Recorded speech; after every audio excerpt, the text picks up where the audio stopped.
I'm basically going to just read, I think, from The Heaven Sent Leaf. Brian's introduction was great, but so basically I was working in this hedge fund, and I think kind of realizing that you bring poetry with you, that if you're interested in that kind of thing, wherever you go, you kind of bring it with you. I think people think that personalities are somehow more fragmented than they really are, or, you know, someone's a poet, or they're a financier, or they're a professor or an office worker. And I think one thing I discovered pleasantly, but also really unpleasantly, working in this office in Midtown Manhattan, was that you can be both, and it can be difficult.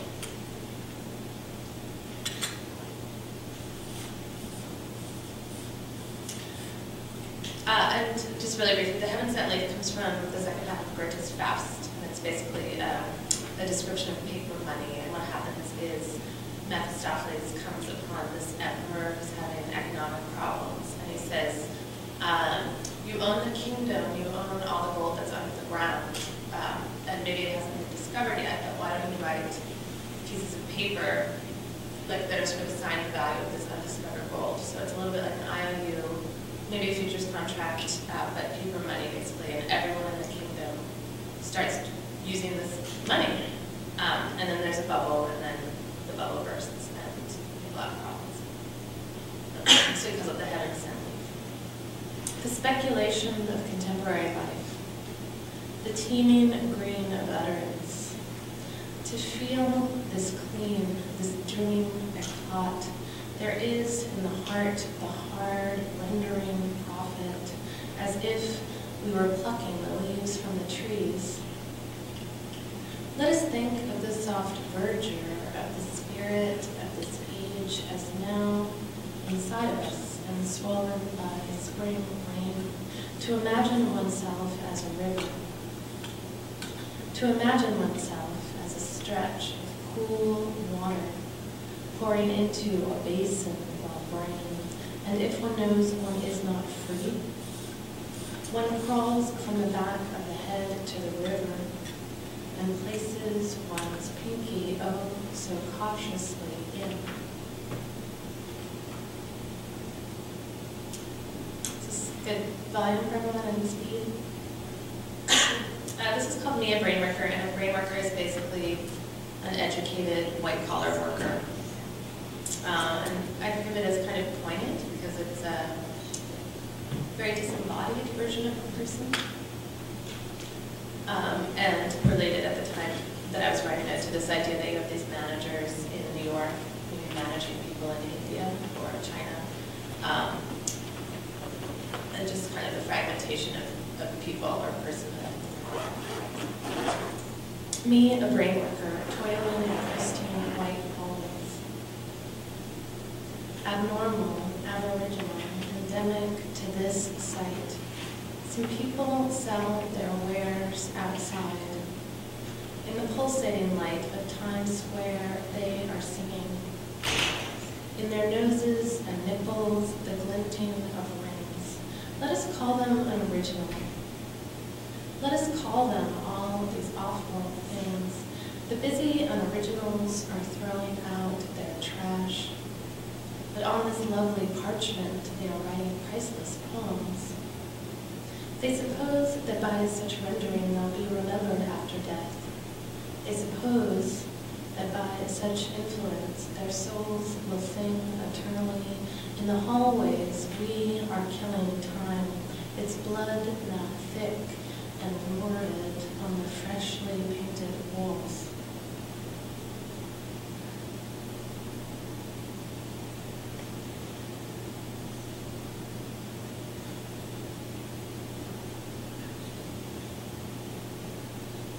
Brain worker. To learn to keep distance, to learn to keep drear managerial impulse away from the animal mind. Along the dark edge of this reason, along the dark edge of this mind's little prison, inside of its bars now, a silky white cat, howling, crawling in its little cage. Inside of its cage is the bright light of morning.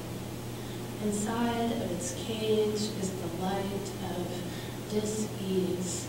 To learn to be an animal, to learn to be that primal, to know who will slip you the fresh dish of milk, to long for your manager's written approval. So soon am I up for my year-end review. The moon above settles into its shadow. I am howling at you.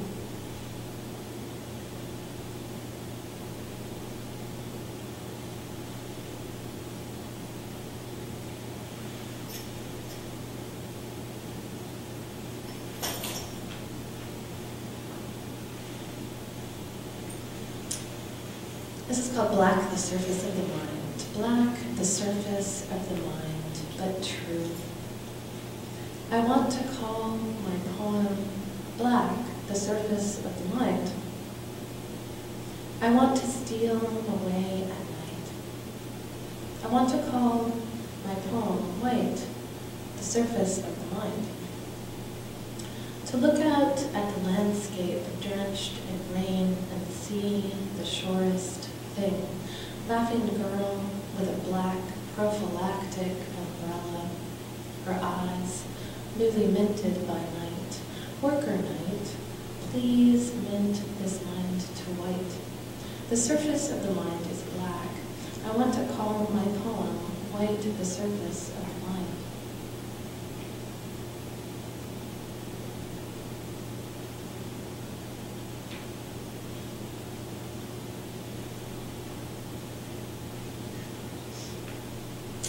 I'm going to read this poem. I was talking to a couple of creative writing classes today, and I mentioned in one of them that one of the poems in here I wrote when I was 19, which is still in college and taking creative writing classes.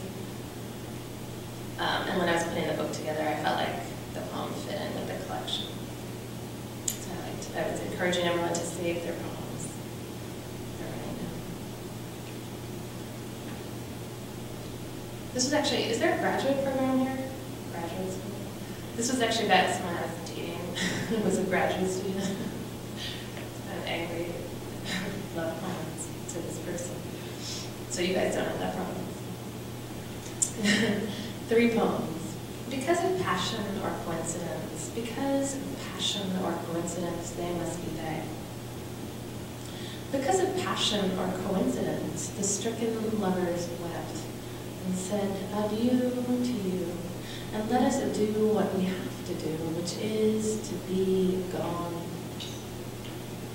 Because of passion or because of coincidence, the tides were thrift coming, the sun was thrift shining, and everything died. Believe me, you are nothing. Oops, believe me, you are lucky. You have been nothing. In intervals, you become a man. You are for days and for years unbearable. The day has been over for my sake. The day has been over for my sake. These hours fall under the meek yellow shadow of Saturn. I fell under the sway of the slowest and seventh of planets, what some say must then be the distant and dull one, and how I agree.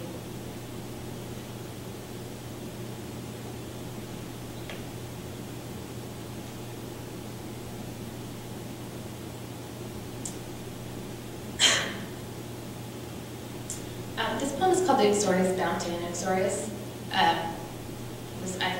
basically means sort of the wife. Well, it means of the wife, but I think of it as a little bit negative, sort of like a whipped guy. The guy is Exordius, would be like too into his wife, or his wife is like chasing him around and rolling him or something. And this poem I wrote actually at the hedge fund. My boss was studying for a PhD in William Blake and left because he got married and decided that a professor's salary wasn't enough to raise a family on, and was going to make some real money in Midtown Manhattan. But he was really interested in William Blake, and he also loved Rilke, poet Rilke. And we would have these arguments in the hallways, because he was really into poetry, but his version of poetry was very different than mine. And one day we were having this conversation, and he was talking about women in Rilke poems, and how beautiful they were, and how wonderful they were. And I just found it condescending or something. But I remember he was telling me about some poem, and I know I'm not remembering it correctly, but I like to just leave it that way, but basically where some kind of evil demon is coming toward this woman's children, and she, in my memory, sort of splays out her vulva to protect the children from the demon. He thought this was like a very beautiful image. I'm assuming it was by a cape or something, but I don't know, I was infuriated, so I wrote this after. Victoria's bounty. 1. Resist, resist, dehind, dehist. Return the clear glass to the kitchen forthwith.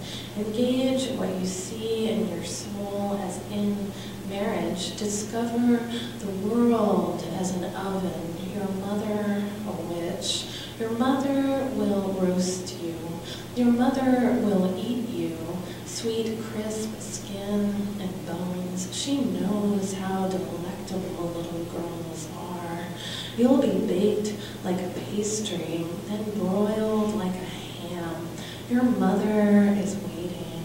Her body is famished. Dearest child, let us trim you to beauty. 2. Children, children everywhere, and not a drop to drink. I cannot think. My brain is stopped up with the children. Let us clean them, their eyeballs, their sad little mouths. Let us clean them with our nether parts. We women, the men were once children. We had to admit them. They'd cry and spit up before killing the world. The drain is now opened. Dearest child, break this water, then run.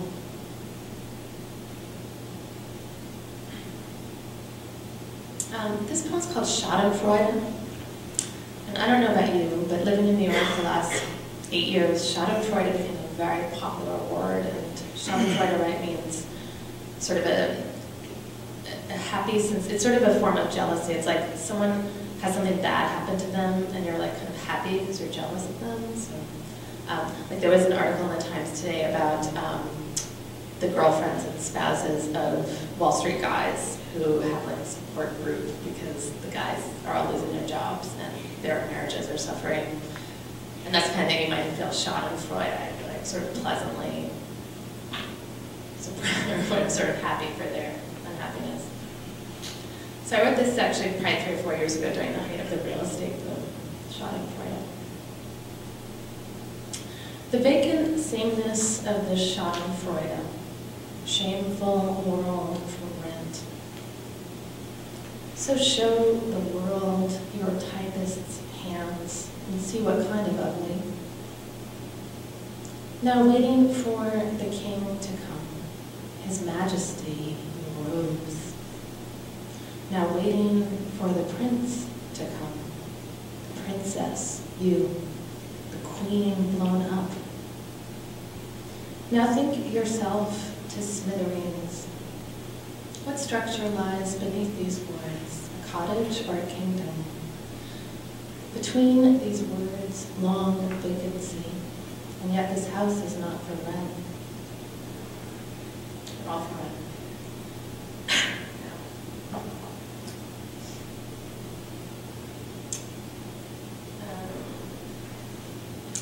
I read this poem called Intimacy. So I wrote this poem actually probably in 2002 or 2003. And it was right after 9/11. And in a way, this whole book, I think, sort of covers the period between 9/11 and the end of the Bush administration, or, you know, sort of that mood. And this was written sort of right after 9/11. And it's funny because it mentions a certain kind of debt king or finance king who fell, which is extremely anticipatory, but I didn't really think that at the time. Intimacy. These 3 bridges, like the brain, lit up and heading out toward Brooklyn. I'm slumped in the cab. thinking heady thoughts of heady things, like an ostrich or like an intellectual thriller. For example, Den of Thieves, in which the arbitrageur, Michael Milken, is at first defined by a healthy ambition that later in the story turns to plot-driving greed. It's as if his most natural desire to do good had over many years metastasized, crackling over the phone lines, hiding out in the back seat of his day or core black limousine by a messenger across the park, his pulmonary conscience pumping darkly in his greedy heart.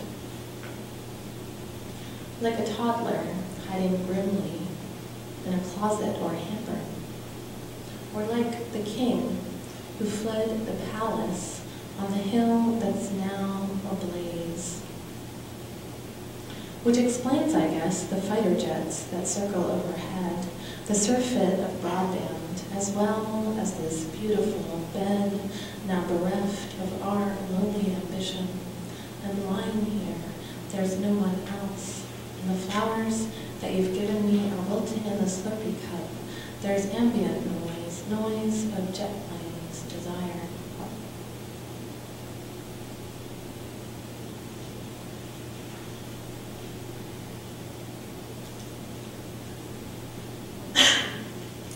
This is called Suffer. It's basically a from angry environmental poem.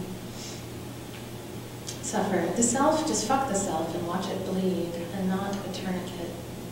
The memory, like glass, across the faded light of atmosphere, of what it was to breathe in immaculate air, and you, gesturing, you, with your come hither look, and your chattering mouth, a voracious machine. The beauty in this wretched place is wheat and oil and interest rate. It is constant, so what do you care? Nothing of me, of myself, nothing of yourselves. The trees are alive and they hate us.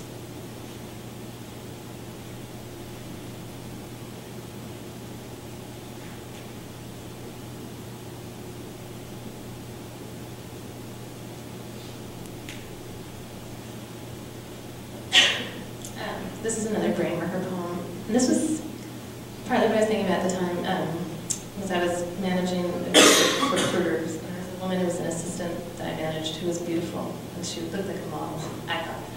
And I would just always be like, why are you here? Why aren't you a model? Which I later found out was a really inappropriate thing to say to someone you manage. But I was like, get out of here. Go. I was like, Wilhelmina Agency, the Ford Agency, I think you need to go visit these agencies because you're very, you should be a model.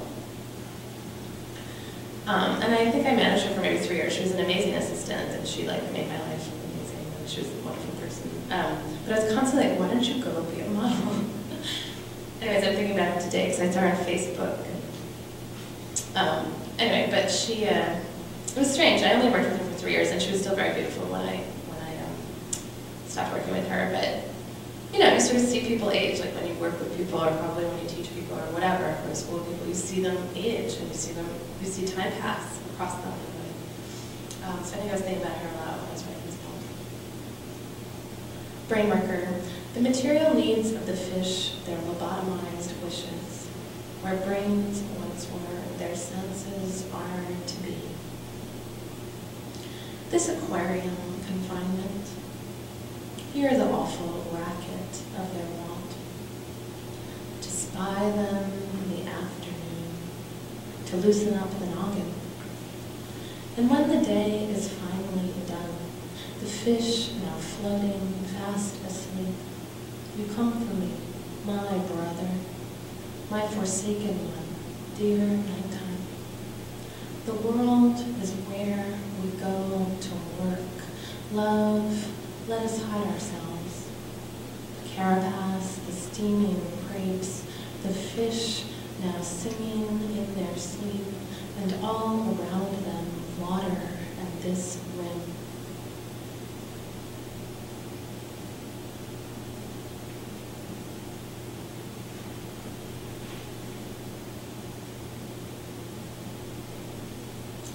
Just two more.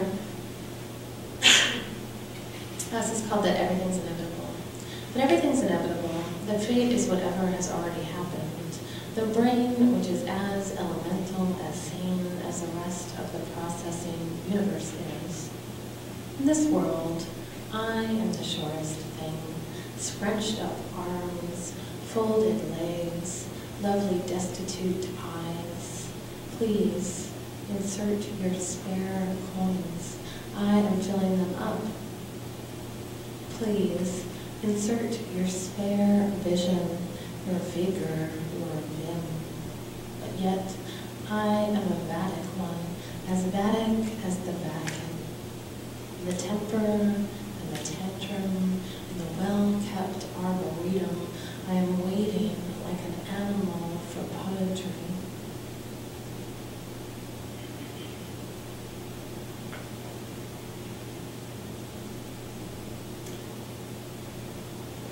Maybe one thing to say, like the last couple of months, you organize a book and you want the end to seem hopeful, and definitely the end here is structured very much as a release for the speaker.